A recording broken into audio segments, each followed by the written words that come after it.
Ek het kunsmatige intelligensie oopgebreek, as gevolg van Afrikaans. Hierdie taal van ons, wat ons praat, die liefde vir hierdie taal, het my toegelaat om op hierdie stadium die mees doeltreffende gebruik van enige kunsmatige intelligensie verbruiker toe te pas. Ek kry op hierdie stadium tot en met 12 keer meer doeltreffendheid uit enige API call uit as enigiemand anders op hierdie planeet.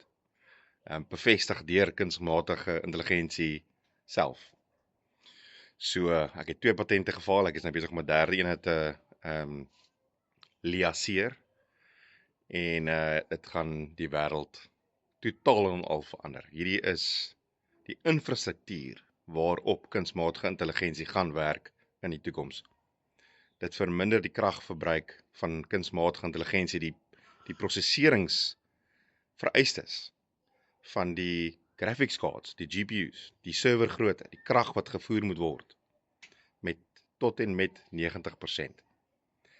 Dis 'n revolusie. Hier uit Suid-Afrika uit, nie uit die Kaap uit, maar dit kom uit oorsprong uit die lesse wat ek geleer het in Afrikaans. Hou die spasie dop. Ek voel soos 'n hond wat nou die karre gejaag het en die wiel gevang het. Ek moet nou kyk wat ek volgende gaan doen. Ek is nie presies seker nie. Maar ek het dit geverifieer oor en oor, deur en deur. Dit is revolusionêr.